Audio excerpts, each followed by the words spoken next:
क्या प्रभु राम के वंशज आज भी भारत में कहीं हैं? क्या कृष्ण महाराज के वंशज, उनका परिवार आज भी भारतवर्ष में कहीं है? इस पृथ्वी पर 193 देश कहे जाते हैं। प्राचीन काल में भी कोई ऐसा देश, कोई राष्ट्र नहीं था जिसमें भारत की संस्कृति ना पहुंची, और ऐसा कोई देश नहीं जहां भारतीय ना रह रहे हो। कोई भी देश हो, हर एक देश में आपको भारतीय मूल के लोग कुछ ना कुछ थोड़े बहुत मिलेंगे। ऐसा ही एक देश है इंडोनेशिया। हालांकि वहां मुस्लिम और ईसाई लोग अधिक हैं, हिंदू भी वहां हैं। वहां के सिक्कों पर और जो करेंसी है उस पर गणेश जी की तस्वीर बनी हुई है। वहां के सभी निवासी, मूल निवासी अपने को आर्य मानते हैं। चाहे उनका पूजा करने का ढंग कोई भी है, चाहे उन्होंने धर्म कोई भी इस्लाम स्वीकार किया है, कुछ भी, वे अपने को आर्य पुत्र मानते हैं। वहां विष्णु के मंदिर हैं। प्रभु राम और कृष्ण की महिमा वहां पे गाई जाती है। रामलीला वहां होती है, कृष्ण लीला होती है। वहीं पर हमारे एक सत्संगी भी हैं। उनसे वहां के किसी निवासी ने पूछा होगा, आप मालूम करके बताइए, क्या प्रभु राम के वंशज आज भी भारत में कहीं हैं? क्या कृष्ण महाराज के वंशज, उनका परिवार आज भी भारतवर्ष में कहीं है? तो उसका उत्तर यह है कि हां। पहले कृष्ण महाराज के विषय में थोड़ा सा जानिए। द्वारका में उनका राज्य था। यदुवंशों में आपस में कलह बनी रहती थी। आपस में लड़ के नष्ट हो गए, कुछ लोग बचे। कृष्ण महाराज का बड़ा पुत्र था वज्रनाभु। कृष्ण महाराज ने जब देखा अब ये द्वारका जलमग्न हो जाएगी, गांधारी का श्राप भी है कि तुम्हारा भी वंश नष्ट होगा, और जो श्राप देता है अगले जन्म में वो पशु की योनि में जाता है। कृष्ण महाराज ने उस श्राप को ग्रहण तो कर लिया, किंतु उन्हें चिंता हुई गांधारी की आत्मा की। वंश तो बनते रहते हैं, नष्ट होते रहते हैं, किंतु उन वासुदेव कृष्ण के मन में करुणा उत्पन्न हुई। आवेश में आके गांधारी ने श्राप तो दे दिया कि तुम्हारा भी वंश ऐसे ही नष्ट होगा, किंतु यदि उसका श्राप पूर्ण रूप से सत्य हो गया तो अगला जन्म, पता नहीं कितने जन्म तक वो पशु योनि में, चिबंगादड़, चुईया, ये वो ऐसा बनती फिरेगी, उसकी दुर्गति ना हो, ये विचार करके उन्होंने चिंतन किया। अपने बड़े पुत्र वज्रभानु को उन्होंने बुलाया। इंद्र ने कृष्ण महाराज को मेघाडंबर छत्र दिया था। उस छत्र का नाम था मेघाडंबर छत्र। उन्होंने अपना राज चिन्ह अपने पुत्र को देके कहा, पुत्र, मेरे पश्चात तुम इस वंश के राजा बनोगे। ये निशानी, ये प्रमाण तुम्हारा होगा, ये छत्र। इसको लेके तुम गांधार देश चले जाओ, शकुनी के देश में। शकुनी भी मर चुका है, उसका कुछ परिवार वहां है, वहां तुम जाओ। कृष्ण महाराज की आज्ञा से वज्रभानु वहां गए, उनका परिवार वहां बढ़ा। फिर वे वहां से पंजाब की तरफ आए। पंजाब में उन्होंने अपना राज्य स्थापित किया। हनुमानगढ़ का किला फिर राजस्थान में उन्होंने स्थापित किया। ये उनकी परंपरा, वंश परंपरा चलती रही। कन्नौज में फिर उन्होंने अपना राज्य स्थापित किया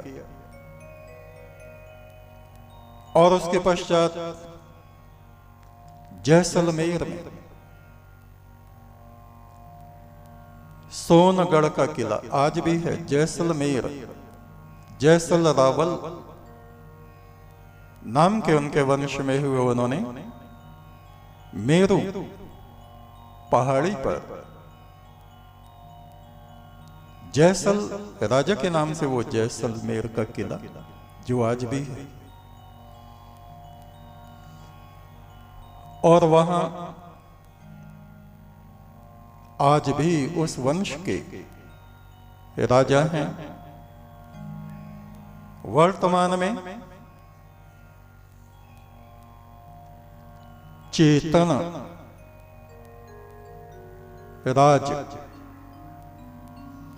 चैतन्य राजा 25 वर्ष के करीब उनकी आयु होगी।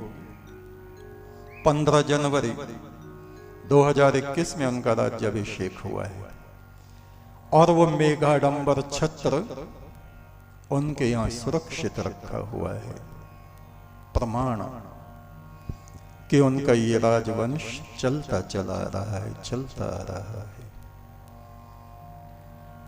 इसी प्रकार भगवान राम की पीढ़ियां, उनके पुत्र लव और कुश हुए। कुश का वंश आगे चलता आज भी राजस्थान में जयपुर में जो राजवंश है, जयपुर में राजा पद्मनाभ वहां के युवा राजा हैं। उनकी आयु भी ऐसे 25-30 वर्ष की होगी। तो प्रभु राम का ये वंश आज भी जयपुर के राजवंश में मौजूद है। और भी बहुत से प्रभु राम के सूर्यवंशी गढ़ आर्य जो बिगड़ते बिगड़ते आज उनका नाम हो गया गडरिये, गढ़ आर्य। उनके वंश से निकला हुआ वो समुदाय प्रभु राम के वंश से। उन्होंने भारतवर्ष में जगह जगह राज्य किया। आपने महान सम्राट अशोक का नाम सुना, उसी गढ़ आर्यों में से वो था। यानी साधारण भाषा में, ग्रामीण भाषा में कहें तो सम्राट अशोक गडरिया, गढ़ आर्य। ग्वालियर का जो किला है, 1000 वर्ष तक गढ़ आर्यों ने वहां पर राज्य के 1000 वर्ष तक उनको कोई पराजित नहीं कर सका। इतनी बहादुर कौम वो रही, समुदाय। महारानी अहिल्याबाई होलकर का नाम आपने बहुत सुन रखा है। इंदौर जिनकी राजधानी, माहिष्मती जिनकी राजधानी थी, गढ़ आर्य, गडरिये। और इनकी बहुत सी शाखाएं हुई गढ़ आर्यों की, धनगर और बहुत सी। गद्दी, हिमाचल में गद्दी एक शहर भी है और उन्हीं के नाम से वो है, गढ़ आर्यों के नाम से। तो इस तरह से जो भारतवर्ष का महान इतिहास है उसको हम जानते नहीं, इसलिए हम दीनहीन दशा में बैठे रहते। गुर्जर समाज लक्ष्मण जी के परिवार से निकला हुआ परिवार है, समुदाय है। तक्षशिला। और आपको बताएं, भागलपुर में जो विक्रम शिला और नालंदा है, ये भी गढ़ आर्यों ने, भगवान राम के वंशजों ने बनाए थे और वहां शासन उनका था। और बहुत से गढ़ आर्य ये बौद्ध हो गए थे और बाद में शंकराचार्य ने इनको फिर से हिंदू धर्म में वापस किया। शत्रुघ्न, जिनको हम सैनी समाज कहते हैं, सैनिक के हटा दिया, सैनी रह गए, सैनिक। शत्रुघ्न के वंश के ये समुदाय है। भरत का पुत्र था तक्ष, जिसने तक्षशिला में राज्य की और तक्षशिला जैसे विश्वविद्यालय का निर्माण आगे चल के वहां पर हुआ। और भी बहुत इतिहास है। प्रभु राम और कृष्ण के विषय में पूछा है तो उतना ही आज हम ये बता रहे हैं, बाकी फिर अवसर मिलेगा तो हम बताएंगे।